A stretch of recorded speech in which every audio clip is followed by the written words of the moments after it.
오늘 성경은 이스라엘 백성이 출애굽할 당시의 모습을 보여주고 있는데요.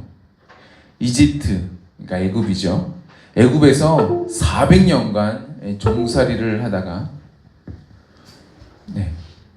400년간 종살이를 하다가 이제 가나안 땅을 향하여 가는 여정을 보여주고 있습니다. 이것은 마치 우리의 영적인 모습을 보여주고 있는 것 같아요. 우리도 오랜 세월 동안 예수님 없이 살아간 적이 있지요. 저 같은 경우에는 나름 모태신앙으로 자랐습니다. 대다수 친척들이 예수님을 믿고 있었어요. 그럼에도 불구하고 내적으로는 얼마나 반항했는지 모릅니다. 고등학교 2학년 여름방학이 되기 전까지 저는 심적인 방황을 꽤 많이 했습니다. 예수님을 만나기 전까지, 예수님으로 내 삶이 엔카운터 되기 전까지 내 삶이 어떠했나요? 저는 제가 원하는 삶을 추구하며 살았습니다. 저는 집이 그다지 부유하진 않아서 제가 하고 싶은 모든 것을 다 할 수는 없었지만 나름대로 제가 하고 싶은 것을 추구하면서 살았습니다. 기독교 집안에서 자랐기 때문에 주일날 교회를 빠진다? 상상할 수 없죠. 상상하지 못합니다.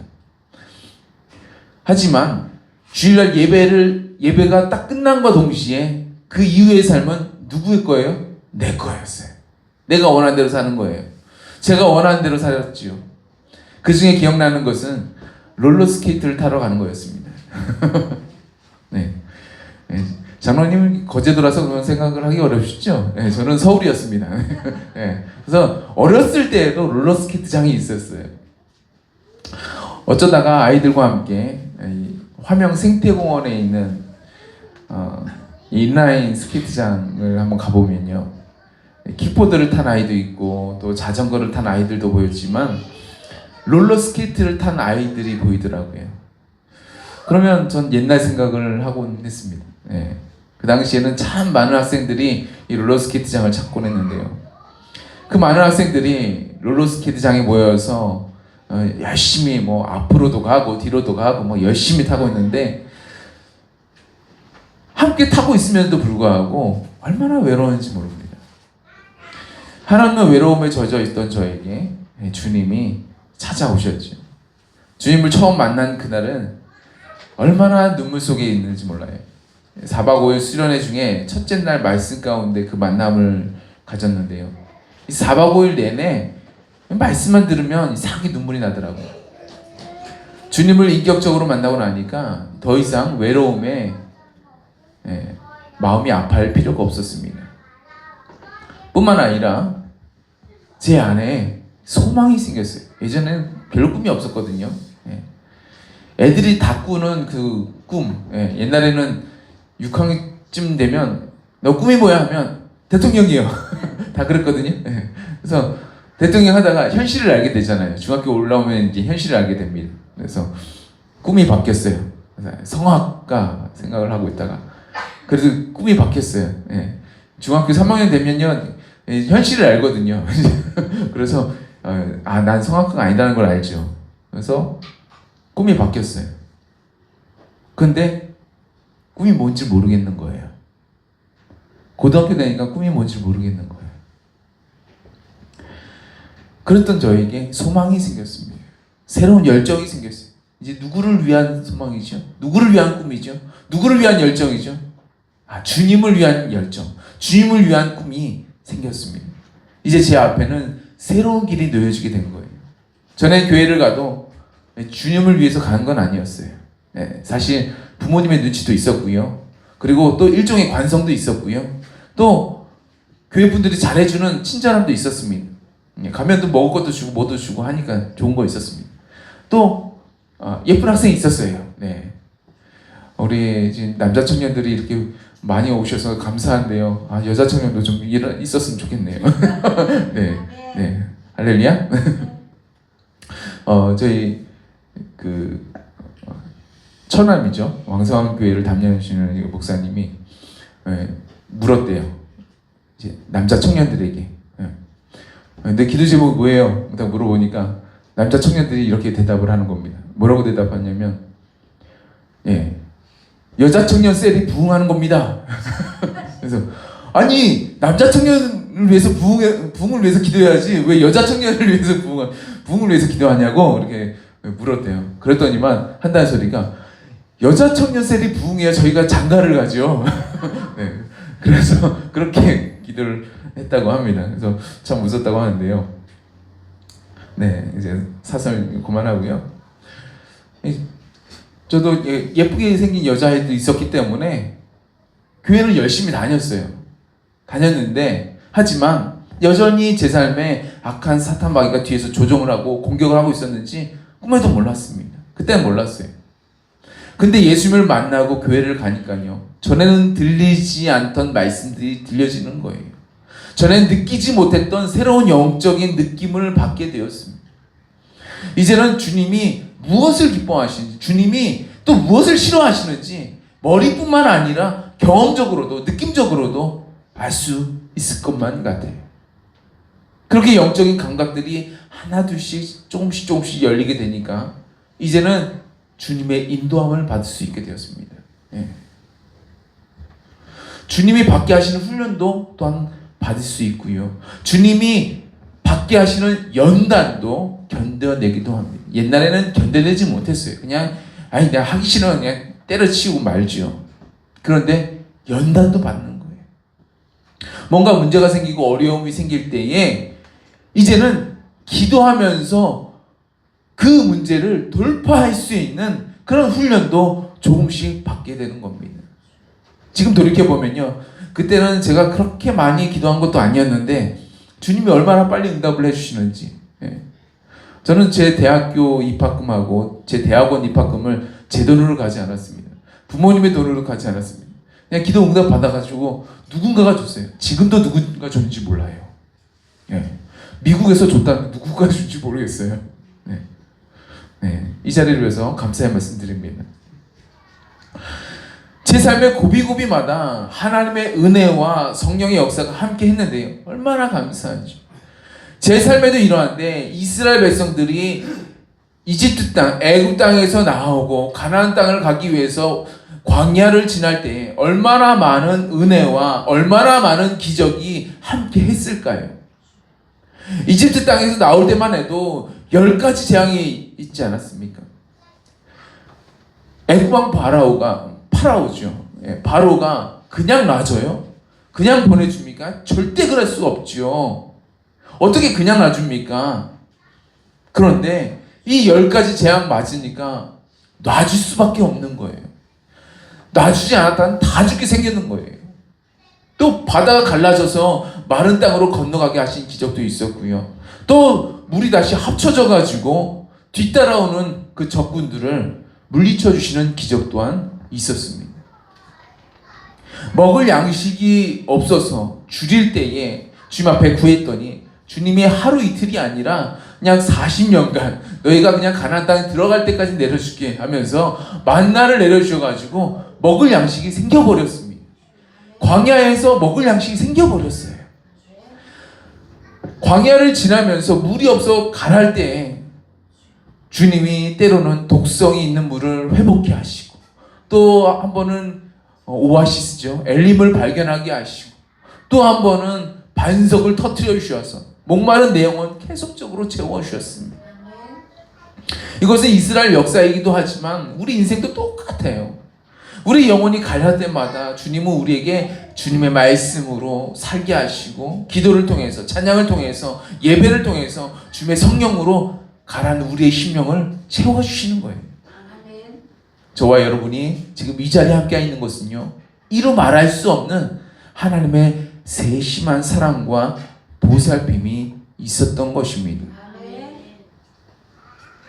제가 아는 사람, 이곳에는 사실 한 명도 없었어요. 이 부산 땅에 내려올 때 아는 사람이 없는 거예요. 그냥 주님은 가라고 하니까 갔습니다. 5명의 자녀를 포함해서 7명의 가족이 이렇게 가족이 함께 지내고 있는데, 보통 가족마다 그 경비가 있는데요, 정해진 그래도 이 정도는 있어야 된다라는 그 경비가 나라에서 정해진 것들이 있는데요, 제 가족을 한번 딱 살펴보니까 7명의 가족이 한 달에 필요한 재정이 600 얼마더라고요. 나라에서 정한 게 그래요. 예. 그런데 그런 재정 계획을 하나도 세우지 않고 이 땅에 왔어요. 아무것도 생각을 안 했습니다. 그냥 갔습니다. 예. 그냥 왔어요. 얼마 전에 은행에서 편지를 보내주더라고요. 어떤 편지냐면 이제 2년이 다 되었다고 계약 연장하자고 편지를 보내주었습니다. 2월 27일 되면 만 2년이 되는 거예요. 그동안 얼마나 주님의 사랑과 은혜가 있었을까요? 제가 이루다 말할 수 없지만 모든 것이 다 주님의 은혜였다고 밖에는 제가 고백할 수밖에 없어요. 제가 2년 동안 이러한 고백밖에 할 수 없었다면 이스라엘 백성 또한 그러한 고백밖에 나올 수가 없잖아요. 그게 맞잖아요. 주신 주님의 은혜에 감사하면서 또한 하나님께서 주실 은혜에 대한 기대를 하고 소망을 가지고 살아가야 되잖아요. 그런데 이스라엘 백성들 중에는요, 주신 은혜에 대한 감사, 주실 은혜에 대한 기대가 사라진 백성들 또한 있더라는 것입니다. 나중에 기록된 성경은 그 이유에 대해서 분명하게 말하고 있습니다. 그들 안에는 뭐가 없다고요? 그들 안에는 믿음이 없었노라고 이야기를 하고 있습니다. 그들이 가나안 땅에 들어가지 못한 것은 그들 안에 믿음이 없었기 때문에 그렇다고 성경은 이야기하고 있습니다. 전공을 찔러준 것이죠. 오늘 사건은 그들이 정말 믿음이 있는지 없는지 이 출애굽 상황에서 분기점이 되어지는 그런 사건입니다. 주님은 이스라엘 백성에게뿐만 아니라 우리 모두에게 어떤 사건들을 주시면서 우리 안에 정말 믿음이 있는지 없는지 살펴보십니다. 저와 여러분 안에 주님이 인정하시는 정말 신실한 믿음이 있으시길, 그래서 주님의 인정을 받고 주님의 축복을 받아 누리게 되시길 주님의 이름으로 축복합니다. 아멘. 이스라엘 백성들로 하여금 출애굽하게 하신 하나님은요, 시내산에서 그들과 언약을 맺으시죠.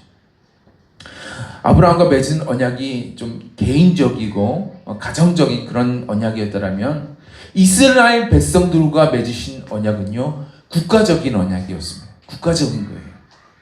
이스라엘 백성들을 통해서 거룩한 하나님의 나라를 세우시겠다고 하시는 주님의 의도가 담겨진 언약이었습니다. 그래서 하나님은 강력한 임재를 나타내 주셨어요. 아브라함과 언약을 맺을 때는요, 사실 강력한 임재를 나타내지 않으셨습니다. 예. 천사인지도 모르고 막 모셔드리기도 하고 막 그랬었잖아요. 예. 뭐 그렇게 강력한 임재가 나타나진 않았습니다. 그런데 이번에는요, 임재를 나타내 주셨어요. 왜? 언약의 당사자인 하나님이 지금 이 자리에 함께 계시다는 것을 보여줘야 됐기 때문에 주님께서 임재해 주셨어요. 그리고 모세와 아론과 이스라엘 백성의 장로들, 대표들이 다 나와가지고 주님의 임재하신 그 산으로 올라가서 함께 먹고 마시면서 언약식을 거행을 하는 것입니다. 이게 출애굽기 24장의 이야기예요. 출애굽기 24장. 그러면 우리 성도님들이 이렇게 얘기할지 몰라요. 아니 목사님, 제가 부산에서는 목사님에 대해서 이야기를 할 때 이렇게 많이 부른다고 말씀드렸죠. 목사님, 목사님, 지금 출애굽기 32장 1에 읽어놓고 14절까지 우리 장로님이 길게 좀 고생하셨는데 이 읽어놓고서 난 다음에 출애굽기 24장은 어째 이야기하시는 겁니까? 24장 이야기는 언제 설교 끝나려고요? 네, 맞습니다. 지금 32장 이야기죠. 24장에 언약식을 맺고 난 다음에 하나님이요, 나머지 내려가. 모세만 남아, 모세하고 모세의 비서 있잖아요. 비서가 누구예요? 여호수아. 여호수아가 남고 나머지는 다 내려갔습니다. 그리고 난 다음에 모세에게 하나님은 그 산에서 성막에 대해서, 번제단에 대해서, 등대에 대해서, 떡상에 대해서, 법궤에 대해서, 제사장이 입을 옷에 대해서, 또 위임식에 대해서, 또 누구를 불러다가 어떻게 만들지에 대해서 다 말씀해 주시는 거예요. 그리고 돌판에다가 친히 10계명도 다 적어 주십니다. 제1계명, 2계명, 3계명 쫙 적어 주셨습니다. 이 모든 내용이 출애굽기 25장부터 31장까지의 내용입니다.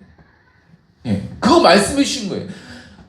모세가요 40일 동안 그냥 산에 있으면서 뭐 밥도 먹지도 않고 그냥 산에 있으면서 하나님 나라의 모형과 법도에 대해서 다 듣고 나온 거예요. 그걸 받고 내려온 겁니다. 지금 이 내용들이 얼마나 중요한지 여러분들은 감이 잘 안 오실 것 같은데요. 이스라엘 사람들은요, 지금도 이스라엘의 중심은 어디예요? 이스라엘의 중심. 이스라엘의 중심은 예루살렘이에요. 네. 지금 예루살렘이 완전히 이스라엘 땅이다 말하기가 조금 애매한 지금 상황이 있는데요. 이스라엘 사람들이 가만히 두겠습니까? 가만히 안 둘 거예요. 제가 보기엔 가만히 안 둘 겁니다. 가자 지구도 가만히 안 두는데 그 예루살렘을 가만히 두겠습니까? 가만히 안 둘 거예요. 이스라엘의 중심은 예루살렘이라고 생각을 해요. 근데 예루살렘의 중심은 어디죠? 예루살렘의 중심? 이스라엘 백성들이 생각하는 이 예루살렘의 중심은요, 바로 성전입니다. 네. 그럼 성전의 중심은 어디예요? 성전의 중심. 성전의 중심은요, 바로 성소입니다. 성소의 중심은 어디예요? 지성소예요. 지성소의 중심은 어디예요? 지성소의 중심은 법궤입니다. 그럼 법궤 안에 들어간 유일한 물건이 뭐죠? 네, 돌판에 적혀 있는 십계명인 거예요. 중요성을 아시겠습니까? 매우 중요합니다. 이스라엘 사람이라면요, 그 무엇하고도 바꾸지 않을 만한, 제가 지금까지 말씀드린 거는 무엇하고도 바꾸지 않을 만한 물건들이에요. 그 정도로 매우 소중한 것입니다. 그 중요한 일을 지금 40일 동안 하나님과 모세가 지금 시내산 위에서 하고 있었던 거예요. 그런데 백성들이 산 아래에서 뭘 하고 있었습니까? 아론에게 이렇게 말을 합니다. 사람들이 얘기해요. 일어나라. 우리를 위하여 인도할 신을 만들래. 이 모세 곧 우리를 애굽 땅에서 인도하여 낸 사람은 어찌 되었는지 알지 못함이니라. 모세가 어디서 뭐 하고 있는지 모르니까 우리를 위해서 신을 만들라는 거예요. 얼마 전에 이스라엘 백성들이 시내산에서 하나님과 뭐를 했죠? 네, 언약을 맺었죠. 언약을 맺었어요. 고대에는 언약의 개념이 매우 무거운 개념이었다고 제가 말씀을 드렸습니다. 그러니까 이스라엘 백성들도 이 언약의 개념에 대해서 이 언약이 얼마나 무거운 것인지 이미 다 알고 있는 상황인 거예요. 문화적으로 알고 있는 상황인 거예요.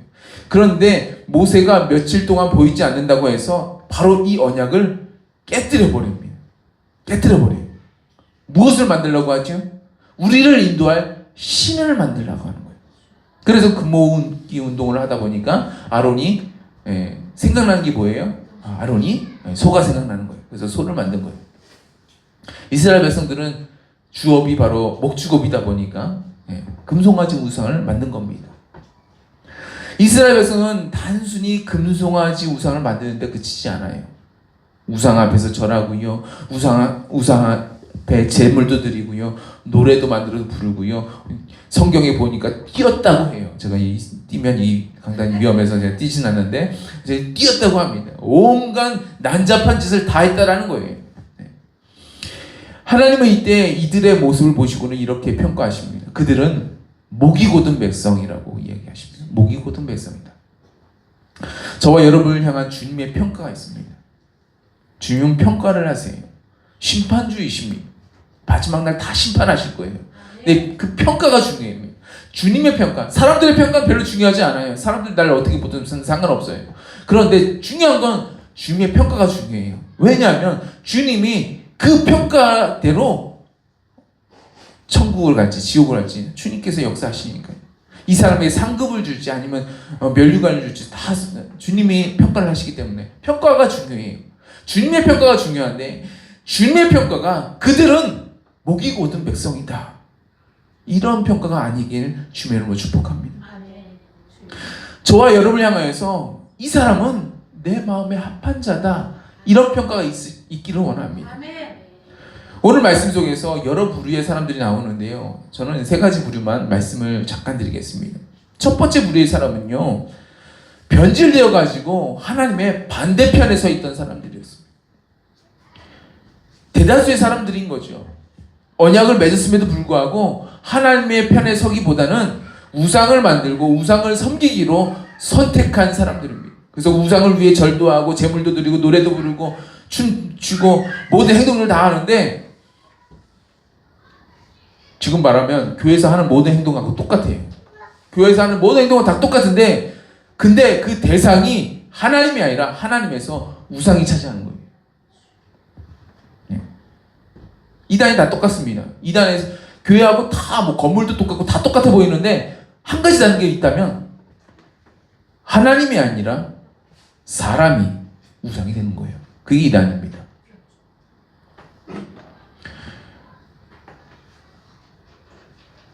주님의 마음도 주님의 생각도 주님의 계획도 모른 채 주님과의 언약을 이처럼 소홀히 여기면서 목이 뻣뻣해서 주님의 인도함을 받지 않는 거예요. 우리 가운데 혹시 이러한 분들이 계시다면 목 디스크 수술을 받으시고요. 어서 주님께로 돌아오시길 주님의 이름으로 축복합니다. 우상을 섬기던 많은 사람들은요, 하나님의 명령에 따라서 그 자리에서 목숨을 잃어버렸습니다. 나머지 사람들도 그들이 소망하고 바라던 젖과 꿀이 흐르는 땅, 가나안 땅에 들어가지 못했습니다. 못 들어갔습니다. 우리는 누가 들어갔는지 들어간 사람은 알고 있어요. 누가 들어갔죠? 갈렙과 여호수아. 네, 둘 다 하나님의 편에 섰던 자였습니다. 두 번째 부류가 있습니다. 두 번째 부류는 하나님의 편에 선 자였습니다. 두 번째 부류로는 하나님의 편 자들인데요, 대표적으로 누가 있죠? 모세가 있습니다. 모세는요, 주님과 함께 있었습니다. 주님의 마음을 알고 있었죠. 모세는 주님의 마음이 어떤지 알고 있었습니다. 주님으로부터 주님의 생각과 주님의 계획과 주님의 마음을 들었기 때문에 알고 있었습니다. 우리가 주님의 편에 서 있고자 한다면 우리도 모세와 같이 주님 앞에 가까이 있어야 되는 것입니다. 예. 바로 주님과 친밀함을 이야기하는 거예요. 그래서 기도해야 된다는 말씀을 드립니다. 그래서 말씀을 읽어야 되는 거예요. 모세가 바로왕을 두려워하지 않아요. 그리고 대놓고 이야기합니다. 내 백성을 보내라. 강하게 얘기합니다. 왜 강력하게 선포할 수 있었습니까?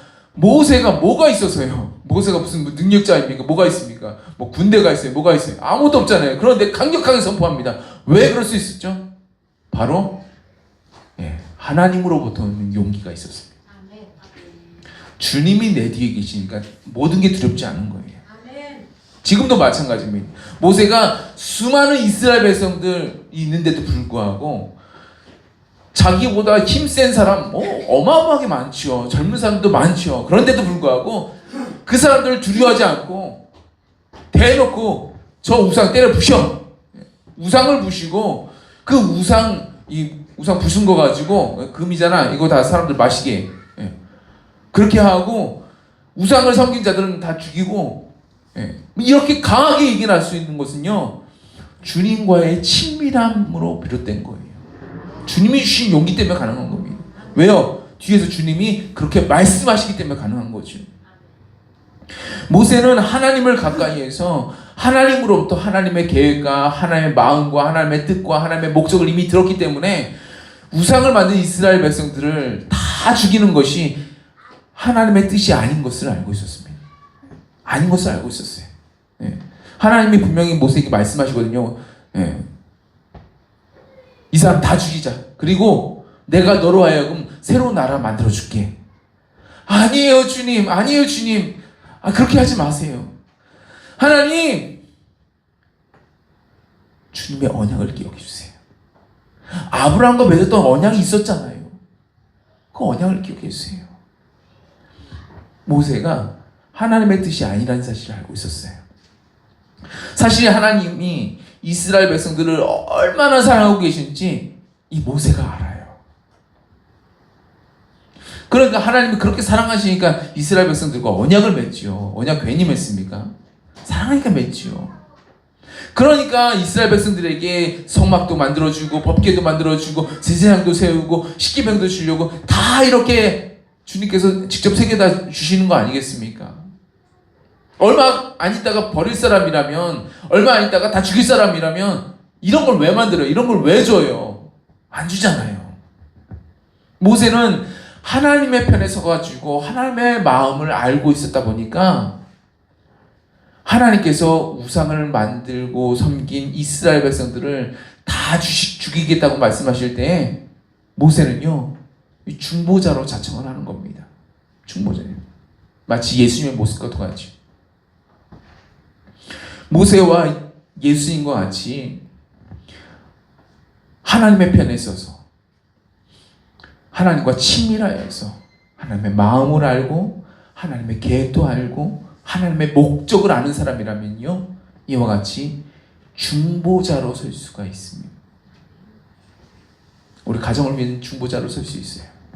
주님, 지금 우리 자녀들 지금 마음을 어디다 둬야 될지 몰라서 주님 이렇게 방황하고 있는데, 주님 제가 이들을 위해서 주님 조금 더 기도하고 조금 더 눈물을 뿌릴 테니까 주님 심판을 좀 미루어 주옵소서. 주님 심판 미루어 주세요. 제가 이들을 위해서 좀 더 기도하겠습니다. 주님 이들을 불쌍히 여겨주세요. 이렇게 기도할 수 있는 겁니다. 이게 중보자예요. 주님의 마음을 가진 사람은요, 가정의 중보자뿐만 아니라 이 지역을 향한 중보자가 될 수 있습니다. 주님, 우리 부산 땅에 지금 불이 났습니다. 저 건축 현장에서 수많은 사람들이 죽거나 다치고 그러고 있습니다. 안 그래도 부산의 건설 회사들이 지금 여러 개 문을 닫았는데 2, 3년 사이에 부산의 건설 노동자가 무려 4만 명이나 지금 줄었다고 하는데, 주님 이 부산 땅을 불쌍히 여겨 주옵소서. 다시 소송하게 하여 주시고 주님 부산이 다시 일어설 수 있도록 주님 도와주옵소서. 이렇게 중보할 수 있는 거예요. 또 주님의 마음을 가진 사람은요, 나라와 민족을 위해서 중보를 할 수가 있습니다. 주님, 지금 우리 대한민국이 탄핵 정국입니다. 75년 전에 우리 선조들이 지금 나라를 지키겠다고 탱크 한 대도 없는데도 불구하고 피와 땀과 눈물로 정말 북한 공산당과 싸우고 중국 공산당과 싸워가지고 지금의 대한민국을 지금 이렇게 이루어놨는데, 그 당시에 예수 믿는다는 이유만으로 수없는 사람들이 순교를 당했는데, 교회가 불이 타버렸는데, 이제는 북한에다가 뇌물을 바치고 중국에서 주는 뇌물을 받아먹은 사람들이 때를 지어가지고 이제는 국민이 뽑은 대통령을 밀어내려고 합니다. 주님, 이 대한민국을 지켜주시고 주님 우리 대통령을 보호하여 주옵소서. 이렇게 중보할 수 있다는 겁니다. 중보자는 마치 기러기 리더와 같아요. 네, 기레기 말고 기러기입니다. 네. 네. 기러기는 먹이하고 뭐 따뜻한 곳을 찾아서 4만 킬로나 되는 먼 곳으로 날아갑니다. 기러기는요, 리더를 중심으로 해가지고 V자 대형을 만듭니다. V자 대형을 그려서 머나먼 여행을 해요. V자 대형을 그리면 맨 꼭지점에 이제 리더가 있는데, 가장 앞에 날아가는 리더의 이 날갯짓이 별거 아닌 것처럼 보일지라도 이 기류에다가 양력을 만들어 가지고 뒤에 오는 기러기가 71%나 쉽게 날 수 있도록 도와주는 거예요. 예. 한 마리가 그 고생하면서 나머지 동료들을 편하게 해주는 겁니다. 저와 여러분의 중보가 정말 별거 아닌 것 같아 보인다 할지라도 뒤에 따라오는 사람들에게는요, 영적인 양력을 이루어서 훨씬 더 쉽고 훨씬 더 잘 날 수 있는 그런 길을, 시온의 대로를 만들어주는 거예요. 저와 여러분이 정말 하나님의 편에 서서 모세와 같이 중보자로 서시길 주님으로 축복합니다. 하나님이 쟤네들은 안 되겠다, 쟤네들 싹 없애버려야 되겠다, 쟤네들 심판해야 되겠다 말씀하신다 할지라도 주님 안 돼요. 주님 참아주세요. 주님 보호해주세요. 주님 기다려주세요. 제가 조금 더 기도할게요. 제가 조금 더 눈물 흘릴게요. 제가 조금 더 인내해 볼게요. 라고 서셔야 되는 거예요. 그런 사람들이 하나님의 편에 있는 사람들입니다. 마지막 세 번째 부류입니다. 세 번째 부류는요, 하나님께로 돌이킨 사람들, 돌아선 사람들이에요. 모세가 말을 하지요. 여호와의 편에 있는 자는 내게로 나오라. 모세가 오자마자 엄청난 사건들을 보잖아요. 우상 숭배하는 그 모습을 보잖아요. 대노하잖아요. 그래서 시키면 깨뜨려 버리잖아요. 그리고 난 다음에 여호와의 편에 있는 자들은 다 내게로 나오라 이 선포를 합니다. 그러니까 모세의 친족이었던 레위 지파가 다 나왔습니다. 레위 지파는 모세 말대로 지금 이 송아지 우상 앞에서 노래하고 춤추고 뛰면서 뭐 제물을 드리고 섬기고 있는 그런 사람들을 모조리 다 쳤습니다. 3,000명 정도가 죽었다고 성경에 기록되어 있죠. 그렇게 우상 앞에서 직접적으로 열정적으로 주범이 되어가지고 숭배했던 사람들이 목숨을 잃었던 겁니다. 레위 지파는요, 우상 숭배에 직접적으로 가담했던 자들이, 그 사람들이 아들이 되었든지 아니면 자기의 형제가 되었든지 뭐 그런 거 상관없이 그냥 인정사정 가차 없이 그냥 제거를 했습니다. 제거하라고 하니까, 여기서 여기까지 왔다 갔다 하면서 죽이라고 하니까 제거를 했습니다. 사실 레위 지파는요, 알고 보면요, 그렇게 복된 지파가 아니에요. 레위 지파의 조상은 누구죠? 레위죠. 레위는 어떤 인물이었습니까? 레위는요, 야곱의 셋째 아들이었습니다. 그런데 연합이라는 좋은 뜻을 갖고 태어났죠. 얼마나 좋아요. 그런데 그들의 성격이나 그들의 행동은요, 뭐 연합, 뭐 그런 거하고 거리가 멀어요. 거리가 멉니다. 예전에 디나가 당하는 사건을 만나자 강간을 당했죠. 그러니까 이 시몬과 레위가 어떤 결정을 내립니까? 그 성읍에 들어가요. 그 성읍에 추장이 벌인 일인데, 그 성읍에 들어가가지고 추장만 죽이는 게 아니라 그 성읍에 있는 모든 남자를 싹 다 죽여요. 두 명이 싹 다 죽입니다. 야곱이 화를 낼 정도로 싹 다 죽여요. 정말 이 시몬과 레위 안에 이 승질이 정말 불같다라는 사실을 알 수가 있습니다. 심지어 아버지 야곱이 죽기 전에 이 아들들을 이제 축복을 하는데요. 야곱은요, 그냥 축복한 게 아니라 그들의 과거의 모습을 이제 회상하면서 떠올리면서 축복을 해요. 그런데 레위에게는 이런 말을 해요. 시몬과 레위는 형제요, 그들의 칼은 폭력의 도구로다. 내 호나 그들의 모의에 상관하지 말지어다. 내 영광아 그들의 집회에 참여하지 말지어다. 그들이 그들의 분노대로 사람을 죽이고 그들의 혈기대로 소의 발목 힘줄을 끊었음이로다. 이 축복인가요? 저주인가요? 축복이라고 보기 참 어렵죠. 문맥을 보면 전혀 축복이 아닌 것 같아요. 저주가 맞는 것 같죠. 그런데 가문에 흐르는 어떠한 저주가 있다 할지라도 그 후대에 어떠한 선택을 했냐에 따라서 저주가 축복으로 바뀐다는 거예요. 저주가 축복으로 바뀝니다. 오늘 이 사건이 말해주는 거예요. 분명히 레위는 승질이 불같아요. 분노와 혈기가 아주 상상 초월입니다. 그래서 수많은 사람들을 죽였어요. 그런데 오늘 레위 지파는요, 조상을 따라서 승질이 불같긴 해요. 분노와 혈기가 있죠. 왜 없겠습니까? 그 아버지 그 아들인데 왜 없겠습니까? 있겠죠. 근데 바뀐 점이 있어요. 뭐가 바뀌었습니까? 하나님의 편에 선 거예요. 하나님의 편에 서기로 돌이킨 거예요. 전에는 자기 생각, 자기 감정, 자기가 생각하는 의로움을 가지고 분노를 쏟아냈다면, 지금의 레위 지파는요, 자기 생각대로가 아니라 하나님의 편에 선 거예요. 하나님을 선택해서 하나님이 나오라고 하는 그 부르심에 참여한 거고요. 또 레위 지파는 지금 자기가 하고 싶은 대로, 자기 혈기대로 사람을 죽이는 게 아니라 모세 입에서 나오는 하나님의 말씀에 의지해서, 우리식으로 말하면 레마의 말씀에 의지해서 움직였다라는 겁니다. 그러니까 불같은 성격, 어찌할 수 없는 그 승질머리가 성질머리라고 하기 좀 그래요. 승질머리가 주님을 위한 헌신으로 바뀌어졌다는 겁니다. 모세 입에서 이런 말이 나오죠. 그가 오늘 너희에게 복을 내리시리라. 축복이라는 뭐 가문적으로 축복이라는 걸 상상도 할 수 없는 그런 가문이에요. 네. 레위의 아버지 야곱이 저주할 정도로 저주 가운데 있는 가문입니다. 사실 제가 그 뒤에 말씀을 읽어드리지 않았는데 진짜 저주라는 말이 그냥 있어요. 네. 네. 저주예요. 그런데 그 삶이 주님 앞에 돌이켰다는 거예요.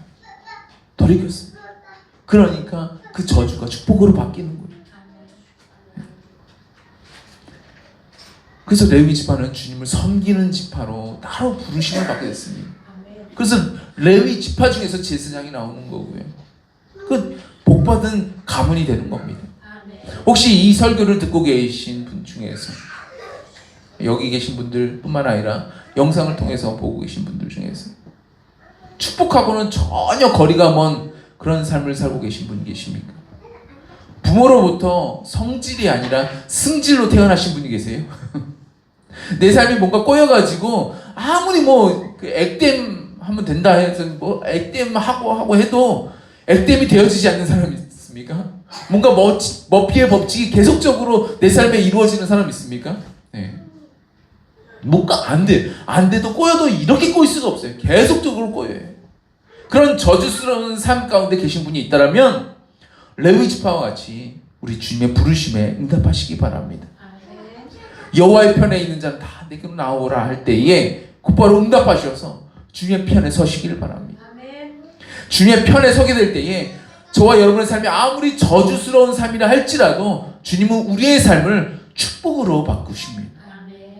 주님은 온갖 분노와 혈기로 가득 찬 그 승질머리를 너는 헌신자라고 인정해 주세요. 아무리 조그마한 것이라도 우리가 주님 앞에 쓰임받게 된다면요, 우리의 인생은 달라지게 될 줄로 믿습니다. 네. 사실 베드로가 그래요. 네.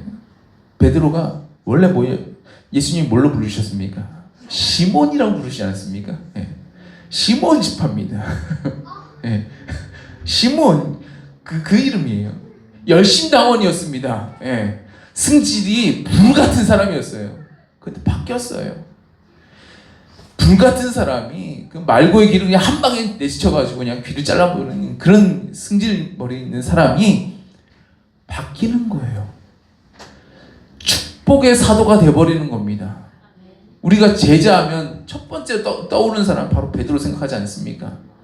주님이 천국 열쇠를 베드로에게 주지 않았습니까? 주님이 축복하시는 그런 사람, 정말 저주가 축복으로 바뀌는 그런 사람 주님께서 만들어 주겠다라는 거예요. 주님의 부르심에 응답하시는 저와 여러분 되셔서 하나님의 편에 서셔서 정말 새로운 삶으로, 축복의 삶으로 나아가시는 그런 은혜가 충만하시길 주님의 이름으로 축복합니다. 아멘. 기도하겠습니다.